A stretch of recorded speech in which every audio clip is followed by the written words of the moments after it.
C'est toujours la même chose. Au jeu, juste avant la compétition, il est toujours question du plâtre mal essuyé, des sujets qui fâchent et de la cérémonie d'ouverture. Et puis tout le monde s'installe, à Paris comme à Tokyo, Rio ou Londres, et dès les premières secondes, c'est l'intensité qui prend le pas sur tout le reste. Ce n'est pas tant le sport qui devient alors prépondérant que la radicalité des affrontements entre les athlètes, des jeunes hommes et femmes qui ont su gagner leur place et qui comprennent que ce n'est pas seulement leur carrière, mais littéralement leur vie qui se joue dans la journée. Il est clair en effet que quoi qu'il se passe ensuite, être médaillé olympique ou mieux champion olympique modifie à jamais votre destin. Au jeu, pas de tour de chauffe malgré quelques wildcards. Si la journée est décisive pour leur vie d'après, le combat qui vient est la première étape de ce futur aléatoire. Tout se joue au présent. Paradoxalement, c'est le judo qui en sort gagnant. Les stratégies, les arbitres deviennent timides face à la détermination, renforcée par la pression d'une salle acquise. Tokyo était muette, Paris est incroyablement bruyante. Renforcée par le fan club d'élite Allez les Bleus qui vient donner de la voix sur chaque grand événement, le public connaisseur des judokas français et étrangers présents vibre dans ce petit palais éphémère comme il ne vibre nulle part ailleurs sur la planète. On pouvait s'y attendre et même continuer à déplorer de ne pas avoir eu un espace à la mesure de l'énorme potentiel du judo pour rassembler les foules sur ces jeux, mais même les acteurs en sont surpris, comme nous l'explique l'entraîneur Séverine Vandenelde. À un moment, je ne peux même pas lui parler tellement ça boue derrière. Et non, c'est impressionnant cette énergie qui se dégage du public. J'allais dire, on a la chance de faire à l'hôtel Accor Arena un grand slam tous les ans où il y a beaucoup plus de monde. Et j'ai jamais eu l'énergie qui se dégage aujourd'hui. C'est vraiment, waouh, j'ai jamais vu ça. Voilà, c'est tout simplement énorme. Il y en a de partout. Bien sûr, ce sont les noms des représentants français qui font monter les décibels, mais pas seulement. On le verra tout au long de la journée, le public a tout compris de cette compétition des superlégers et a eu ses favoris et favorites. Chirine Boucli, notre représentante en moins de 48 kg, était l'une des benjamines de l'équipe 3 ans plus tôt. Elle l'est toujours, mais cette fois dans un rôle leader. La France attend beaucoup de ce premier jour et notamment de son côté. Elle qui n'a qu'une seule adversaire à sa mesure, et même un peu plus, la japonaise Natsumi Tsunoda. Pour les spécialistes, son premier tour contre la turque Tuğçe Beder était un peu piégeux. Elle s'applique à ne pas donner à sa rivale la possibilité d'accumuler les attaques sans préparation, mais ce n'est pas gagné face à une adversaire tout en vivacité qui la prive efficacement de son bras dominant. C'est finalement en passant en garde croisée que Chirine trouve la solution pour amener la Turque au sol et l'y immobiliser. Le public déjà chaud en ce début de journée fait vibrer les échafaudages vertigineux du palais. Le tour suivant, contre l'accrocheuse tunisienne Oumema Bedioui, la vice-championne du monde 2023 fait briller son Kouchigari. Et voilà la première partie achevée. Les jeux ont un rythme singulier, intense à chaque tour, mais chaque tour est un étage de plus à l'édifice. En 3 ou 4 combats parfois, nous voici au sommet. En finale de son quart, comme c'était prévu, c'est l'invincible pieuvre japonaise Tsunoda qui l'attend. Elle n'est restée que quelques secondes sur le tapis, écartant toutes ses adversaires comme à chaque fois sur son tomoe-nage enchaîné en jujigatame. Redescendue en 2019 en moins de 48 kg, après tout de même une finale mondiale en moins de 52 kg, elle n'a perdu que 3 combats depuis le dernier en 2022.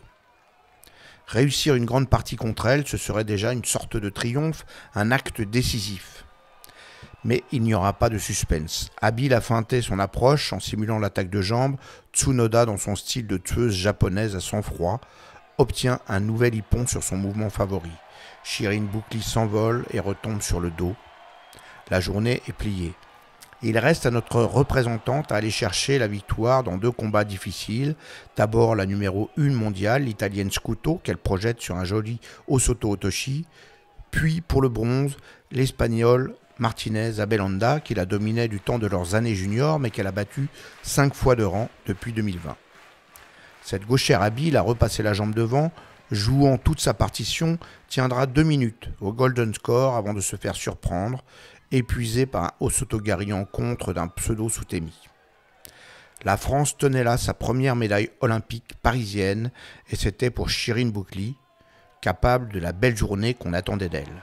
L'entraîneur Séverine Vandenelde soulignait la façon dont elle avait su assumer la défaite contre la japonaise pour mieux repartir. À la sortie du match, forcément, il y a de la déception parce qu'elle sait qu'elle ne sera pas championne olympique. Par contre, voilà, je lui disais qu'il y a une belle médaille à aller chercher. Et que là, du coup, je lui laissais 10 minutes, un quart d'heure. Elle pouvait sortir, crier, taper dans les murs si elle voulait. Mais quand je la retrouvais, voilà, on passait à une nouvelle compète et on oubliait ce qui s'était passé. Donc ça, elle a été capable de le faire. On est allé manger, elle a fait une sieste, on a fait vidéo, elle a rebougé. Et puis voilà, c'était une nouvelle Chérine version 2. Sur le matin, il y avait l'appréhension de l'échec de Tokyo. Voilà, beaucoup de pression, elle passe le premier tour. Après, sur le second, peur de mal faire.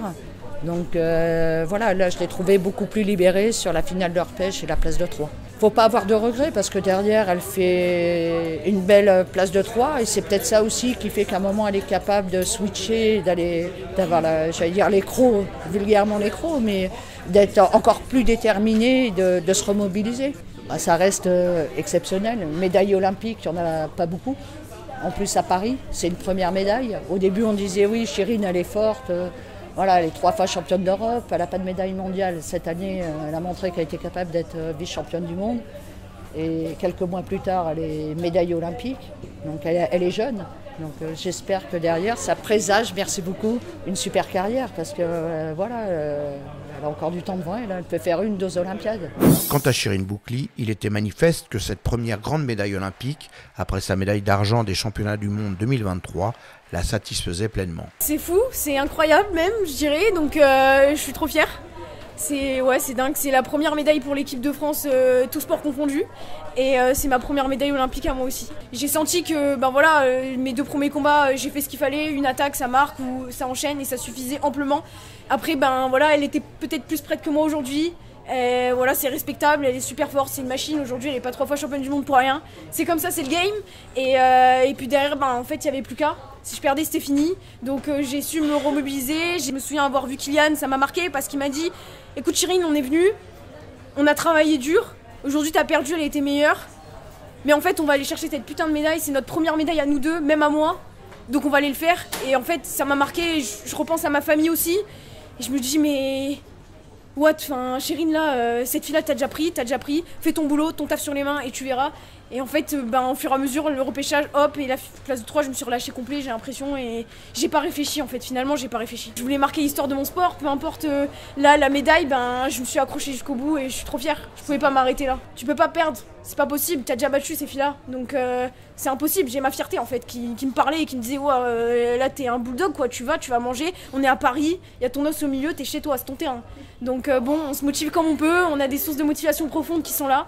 Mais ouais, c'était cool. C'était réglé donc, l'or appartenait à Tsunoda, la pieuvre au sang-froid. C'était sans compter avec l'imprévu, toujours réjouissant que les Jeux savent susciter. Le public de Paris l'avait immédiatement repéré et adopté avec ses 18 ans, son visage encore enfantin, ses attaques debout encore désordonnées, mais pleines de feu et de force, son esprit de combattante inlassable et son formidable nez voisin. Avec la franco-britannique Jane Bridge sur la chaise, elle avait déjà réussi l'exploit de se qualifier pour l'événement alors qu'elle entame ses années juniors, mais aussi d'attraper une médaille de bronze mondiale à Abu Dhabi. Formidable d'envie et bien drivée depuis la boîte par Jane, laquelle est bien connue du public français, elle enchaînait les exploits, sortant la combattante coréenne, l'italienne Scuto ou encore l'ouzbek Kourbonova, tandis que le public scandait son prénom. Et celle qui se dressait en demi-finale face à l'héroïne de manga Tsunoda, c'était elle, Tara Baboulfat, combattante suédoise, avec sa fraîcheur, sa candeur, son indomptable fierté. Surprise, le game plan était bien en place et les Tomoe-nage bien contrés. Enlacée au sol par l'étreinte de mort de son aîné qui tentait de lui déplier le bras à chaque fois, elle ne concédait rien, patientant, sachant proche son heure. Déjà amenée à près de 3 minutes au golden score, le visage impénétrable mais sillonné de sueur de la trentenaire trahissait son problème. Elle n'y arrivait pas, cherchant des solutions ailleurs et ouvrant dans le même temps des options pour la jeune rivale encore pleine de feu qui poussait irrésistiblement la porte d'une impensable finale olympique. Avant de prendre soudain, non pas contre la règle mais contre l'esprit du combat, une 3e pénalité fatidique. Mais que s'était-il passé ? Alors qu'elle prenait le dessus, secouant de plus en plus fort le cocotier Tsunoda, la jeune Suédoise avait chassé d'une main une saisie trop faible sur sa manche pour se jeter sur la japonaise et la menacer sur un fort Uchimata. L'arbitre arrêtait là finalement le combat et la plupart pensaient que Tsunoda venait de céder, que l'impensable avait eu lieu, qu'elle prenait une 3e pénalité et perdait ce combat formidable. Mais c'est la jeune Baboulfat qui était sanctionnée à contretemps pour ce dégagement de saisie sans garder le contrôle, ce que le règlement interdit.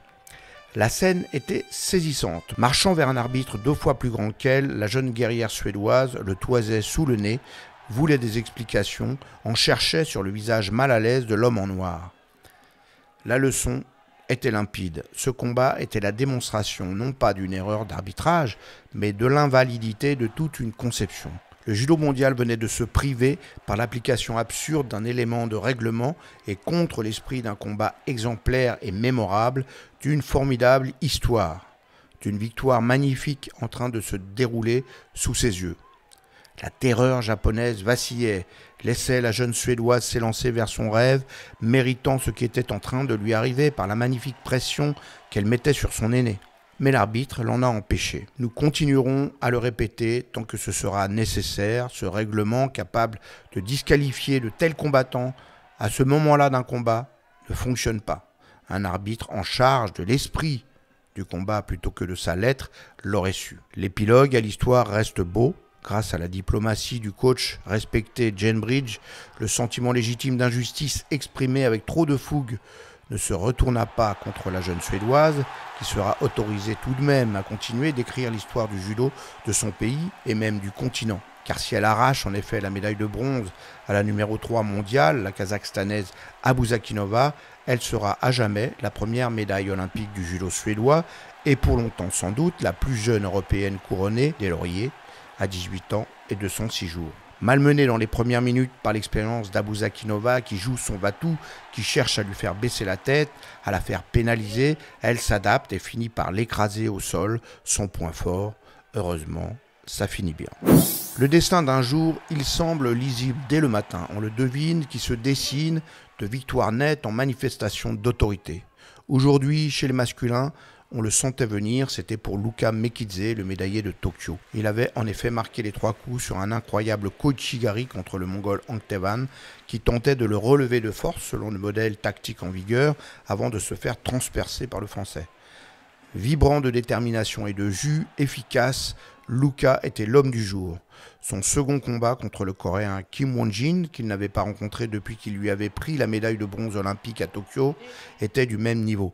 Le Coréen, cherchant à l'intimider dès la première prise de garde, se voyait pris de vitesse et enclenché en uranage d'entrée pour un waza-hari que le Français allait garder jusqu'au bout. Successivement, autour de lui, les meilleurs tombaient, notamment le jeune Géorgien Sardalashvili, champion du monde en titre, qu'il devait retrouver en demi-finale.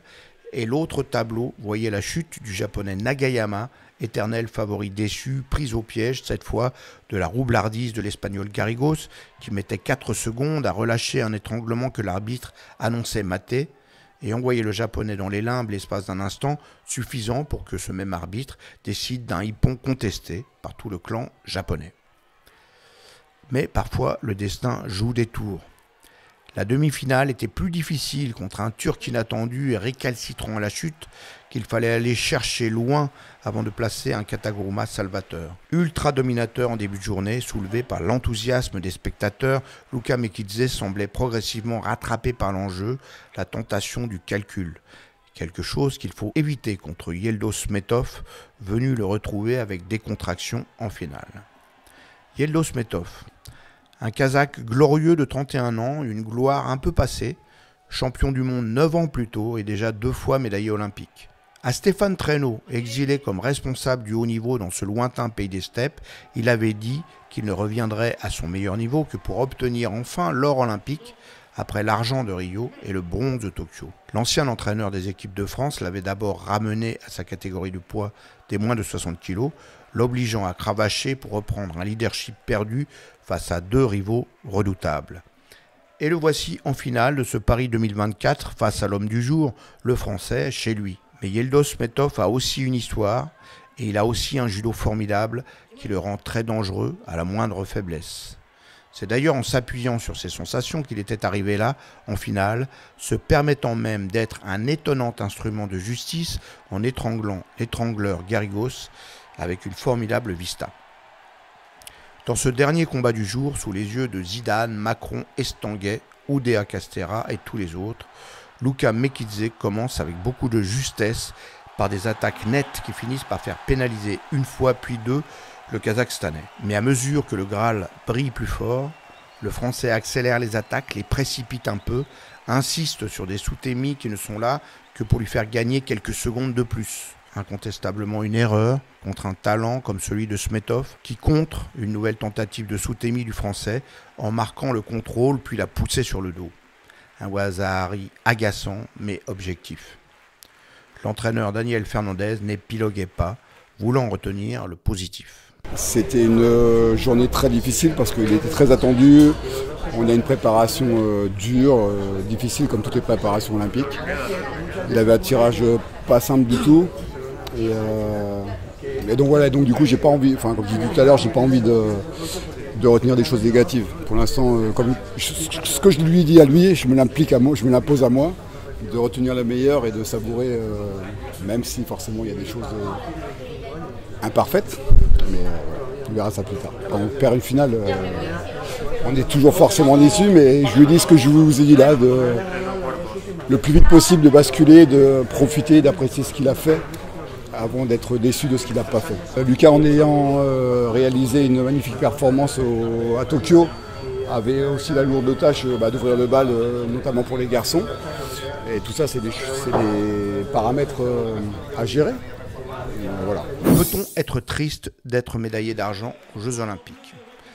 Bien sûr, quand on passe si près de son rêve, quand on est à 2 doigts d'être le premier champion olympique de Paris 2024 et de cette équipe de France de judo, et que le destin malin semble faire miroiter toute la journée la plus belle des fins. Mais on ne peut pas se raconter trop d'histoires, les faits sont là. Luka Mekidze est médaillé d'argent des Jeux de Paris après le bronze de Tokyo, 6e combattant masculin français à obtenir plus d'une médaille olympique dans sa carrière. De quoi relativiser rapidement. Je me suis un peu précipité peut-être, c'était une attaque de trop, c'est encore ma générosité qui a pris un peu dessus. Donc ça m'a encore coûté une finale, mais il y a quand même la médaille d'argent après la médaille de bronze. Donc il faut voir quand même bon côté des choses. J'aimerais revenir bien sûr parce qu'il me manque maintenant cette médaille d'or. Donc j'espère en tout cas que je serai encore en lice. Et il n'y a pas raison que je ne sois pas en lice. Je me sens bien, physiquement ça va aussi. Il y a toujours des petits bobos comme tout le monde qui joue au niveau, j'ai aussi les blessures. Mais je suis bien entouré par le staff et puis je pense qu'il me reste encore des belles années à vivre dans mon sport. Je suis toujours le même Luka. Je garde les pieds sur terre, je pense. En tout cas, j'essaye parce que quand on fait les résultats, c'est bien. Mais les jours où on ne fait plus les résultats, on peut retomber très bas et puis on peut se faire mal. Donc j'essaye de… quand ça marche, je suis content. Et puis quand ça ne marche pas, des fois, c'est comme ça aussi. Des fois, il faut accepter aussi. Aujourd'hui, ça a marché, je suis très content. Et puis dans les années à venir, je ne sais pas comment ça va se passer. Mais en tout cas… je vais tout faire pour que je puisse revivre des émotions comme ça. En sortant du combat, j'avais ce regret. Après, quand j'ai vu le public, quand j'ai vu mes proches, j'ai vu qu'ils étaient quand même fiers de moi. Donc, j'ai un peu oublié un petit peu cette déception. Maintenant que vous m'en parlez, du coup, je repense un peu à que je suis passé quand même à côté d'une belle médaille d'or. Après, c'est comme ça reste du sport et puis il me reste encore quelques années, donc pourquoi pas dans le futur il y ait une belle médaille d'or. Et il lui reste aussi le plaisir de partager la déception passée, la joie d'être médaillé en même temps que Chirine Boukli, une vraie complice, lançant à deux la campagne d'une équipe de France de judo qui a désormais 2 beaux repères pour se hisser. Luka, on est le binôme, on dit qu'on est même un couple des fois, donc parce qu'on est là tout le temps ensemble. Luka, tu manges à quelle heure? Luka, tu vas la peser à quelle heure? On fait les contrôles de Kim. Après, il me met son truc dans mes sacs, moi je porte le sac. Donc ouais, avec Luka, on est ensemble. On est ensemble, on se parle. Moi, je lui dis ouais, moi j'ai un tour d'avance sur toi. Après, je chante, il en a marre parce que je fais que chanter pour me déstresser. Il en peut plus de m'entendre. Bon, maintenant, il a acheté un nouveau casque pour enlever l'effet sonore autour. Comme ça, il m'entend plus. Mais ouais, avec Luka, c'est l'ambiance. Ce dimanche, il fera beau et chaud et ce sera le tour de Walid Khar en moins de 66 kg et d'Amandine Buchard en moins de 52 kg de nous faire vibrer.